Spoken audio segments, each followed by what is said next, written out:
നമസ്കാരം മലയാളി വാർത്തയുടെ പ്രിയപ്പെട്ട പ്രേക്ഷകരെ, ഇന്ന് മുഖ്യമന്ത്രി വി.ഡി. സതീശന്റെ പിറന്നാൾ ദിവസമാണ്.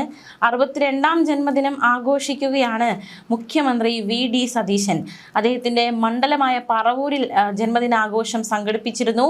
ഞായറാഴ്ച രാവിലെ പറവൂർ ഗവൺമെന്റ് ഹയർ സെക്കൻഡറി സ്കൂളിൽ പുതിയ സ്കൂൾ ബസിന്റെ ഫ്ലാഗ് ഓഫ് ഗവൺമെന്റിനായി അദ്ദേഹം എത്തിയിരുന്നു. അവിടെ വെച്ച് കേക്ക് മുറിച്ച് ജന്മദിനം ആഘോഷിച്ചു.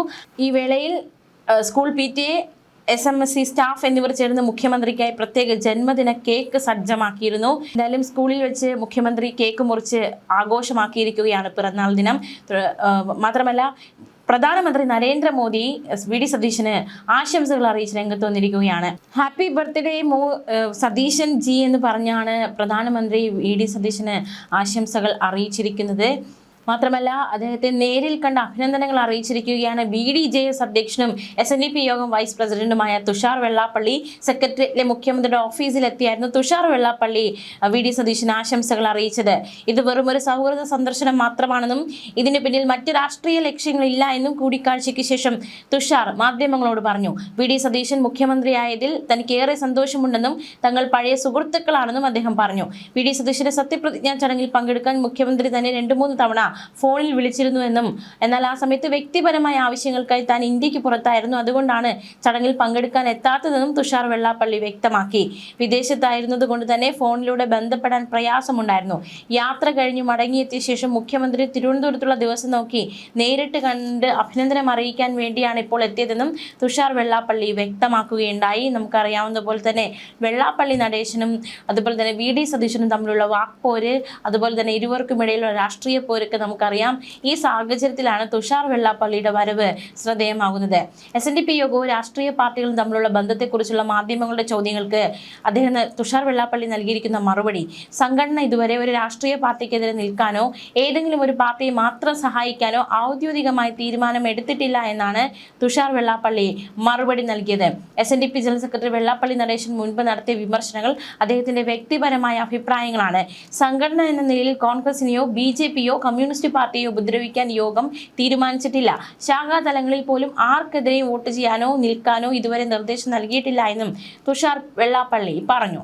ഈ കൂടിക്കാഴ്ചയിൽ സർക്കാരിന് മുന്നിൽ സമർപ്പിക്കാൻ പ്രത്യേക ആവശ്യങ്ങളോ നിവേദനങ്ങളോ ഉണ്ടായിരുന്നില്ല എന്നും തുഷാർ വെള്ളാപ്പള്ളി വ്യക്തമാക്കിയിരിക്കുകയാണ്. കേരളം ഭരിക്കുന്നവരുമായി എപ്പോഴും സൗഹൃദവും സ്നേഹവും നിലനിർത്തുക എന്നത് SNDP യോഗത്തിന്റെ പൊതുവായ രീതിയാണെന്നും തുഷാർ വെള്ളാപ്പള്ളി പറഞ്ഞു.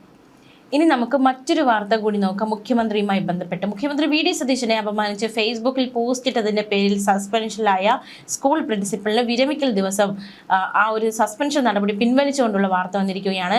കഴിഞ്ഞ ദിവസങ്ങളൊക്കെ നമ്മൾ അറിഞ്ഞതാണ്. അതായത് ഇന്ന് വിരമിക്കാനിരിക്കുകയായിരുന്നു.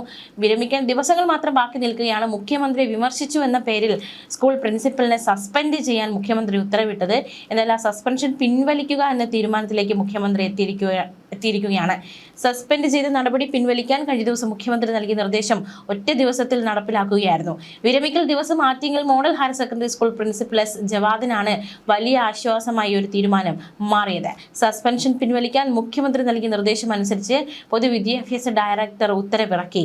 കഴിഞ്ഞ ദിവസമാണ് S. ജവാദിനെ സർവീസിൽ നിന്ന് സസ്പെൻഡ് ചെയ്തത്. വിഷയത്തിൽ മുഖ്യമന്ത്രിയോ ഓഫീസോ പരാതി നൽകിയിരുന്നില്ല. പുറമേ നിന്നുള്ള പരാതിയുടെ അടിസ്ഥാനത്തിലായിരുന്നു സസ്പെൻഷൻ. വിരമിക്കാൻ ദിവസങ്ങൾ മാത്രം ശേഷിക്കെ അധ്യാപകനെതിരെ ഉണ്ടായ വകുപ്പ് തല നടപടി മാനുഷിക പരിഗണനയിൽ പിൻവലിക്കുകയാണെന്നാണ് പുതിയ ഉത്തരവിൽ വ്യക്തമാക്കിയിരുന്നത്. നമുക്കറിയാവുന്ന പോലെ തന്നെ കഴിഞ്ഞ ദിവസങ്ങളിലൊക്കെ തനിക്കെതിരെ ഉണ്ടാകുന്ന സൈബർ ആക്രമണങ്ങളെ കുറിച്ച് മുഖ്യമന്ത്രി വി.ഡി. സതീശൻ പ്രതികരിച്ചിരുന്നു. ഒരു KSRTC ജീവനക്കാരനെ സസ്പെൻഡ് ചെയ്യാനുള്ള ഉത്തരവിട്ടിരുന്നു. ആ ഉത്തരവിട്ടത് തൻ്റെ മുഖം മറ്റൊരു നഗ്നചിത്രത്തിൽ വെച്ചുകൊണ്ടൊരു ഫോട്ടോ ഇട്ടു, അതുകൊണ്ടാണ് അത്തരത്തിൽ നടപടിയെടുത്തതെന്നാണ് അദ്ദേഹം പറയുന്നത്. മാത്രമല്ല, ഇപ്പോൾ വി.ഡി. സതീശൻ ഈ ഒരു കാക്കി ട്രൗസർ ഇട്ട് നിൽക്കുന്ന രീതിയിലുള്ള ചിത്രങ്ങൾ അത് പങ്കുവയ്ക്കുന്നവർക്കെതിരെയും നടപടികൾ സ്വീകരിക്കുന്നു എന്ന തരത്തിൽ വിവരങ്ങളുണ്ട്. അപ്പോൾ അതുകൊണ്ട് തന്നെ ഇതിനെതിരെ വലിയ രീതിയിലുള്ള ഒരു വിമർശനം ഉയരുന്നുണ്ട്. അദ്ദേഹം രാവിലെ കാക്കി ട്രൗസറും ഇട്ട് നടക്കാൻ ഇറങ്ങുന്ന ചിത്രങ്ങളൊക്കെ പങ്കുവെച്ചുകൊണ്ടാണ് ഇതിനെതിരെ വലിയ രീതിയിലുള്ള പ്രതിരോധം സൃഷ്ടിക്കുന്നത്.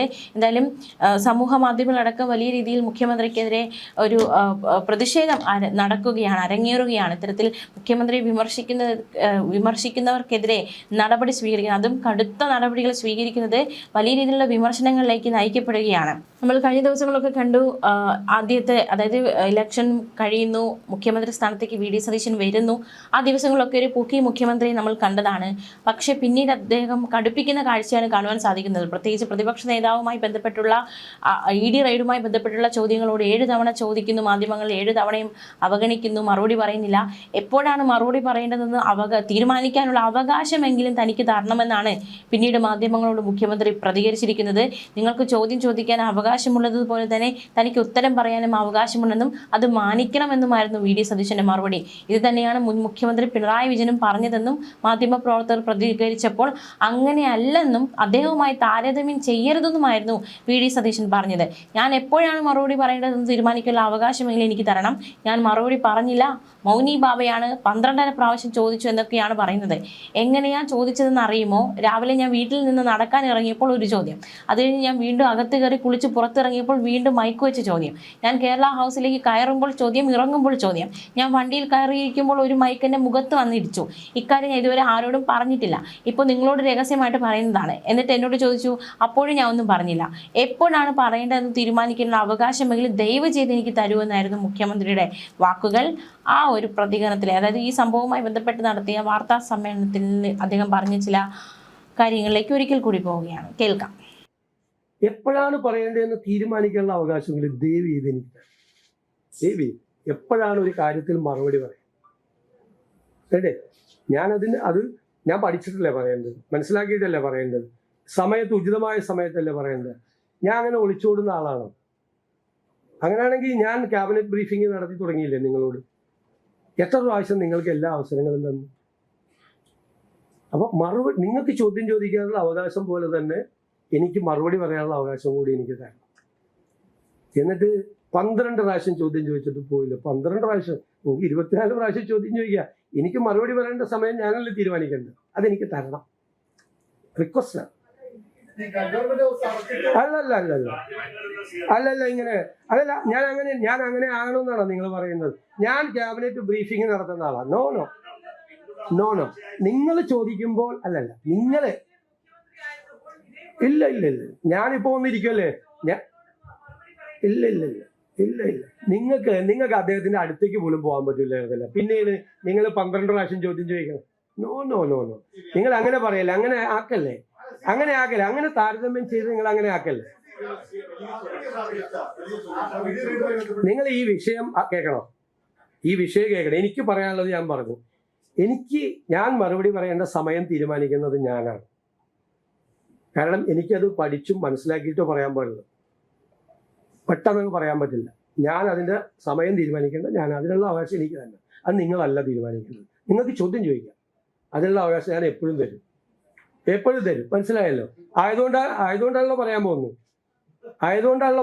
നിങ്ങളല്ല തീരുമാനിക്കേണ്ടത്, ഞാനാണ് തീരുമാനിക്കുന്നത്. അത്രേ എനിക്ക് അവകാശം വേണം. ഞാൻ പറയട്ടെ, ഞാൻ അതിന് ഉത്തരം പറഞ്ഞില്ലല്ലോ ചോദിച്ചതിന്. ഇതെന്താണ് സംഭവം? ഇതൊരു കേസ് ഓൾറെഡി കേന്ദ്ര ഏജൻസി രജിസ്റ്റർ ചെയ്ത കേസാണ്. കേന്ദ്ര ഏജൻസി രജിസ്റ്റർ ചെയ്ത കേസാണ് ആണല്ലോ. അന്വേഷണത്തിന്റെ ഭാഗമായിട്ടാണ് അവർ നടപടികൾ സ്വീകരിക്കുന്നത്. സംസ്ഥാന ഗവൺമെന്റ് ഇതിൻ്റെ അകത്ത് എന്ത് റോളാണ്? ഒരു റോളും ഇല്ല സംസ്ഥാന ഗവൺമെന്റ്. ഞങ്ങളെ അറിയിച്ചിട്ട് പോലും ഇല്ല, പോലീസിനെ അറിയിച്ചിട്ടില്ല. അവരവിടെ നിന്ന് പിരിഞ്ഞു പോകാൻ നേരത്ത് പോലീസിനെ അറിയിച്ചിട്ടില്ല. ചെയ്ത എന്താണ്? ആഭ്യന്തര വകുപ്പ് ചെയ്ത് ഞാൻ ആഭ്യന്തരമന്ത്രിയെ പ്രത്യേകമായി അഭിനന്ദിക്കുകയാണ്. അദ്ദേഹമാണ് അവിടെ ആൾക്കൂട്ടം കൂടുന്നത് കണ്ടിട്ട് അവിടെ ഒരു ലോ ആൻഡ് ഓർഡർ സിറ്റുവേഷൻ ഉണ്ടാകരുത് എന്ന് കരുതി അങ്ങനെ ഒരു റെയ്ഡ് നടക്കുന്ന വിവരം ഗവൺമെന്റിനോ പോലീസിനോ അറിയില്ലാതിരുന്നിട്ടും അദ്ദേഹം പോലീസിനെ വിട്ട അദ്ദേഹമാണ്. കുറേ സംഘർഷങ്ങൾ ലഘൂകരിക്കാൻ കഴിഞ്ഞു.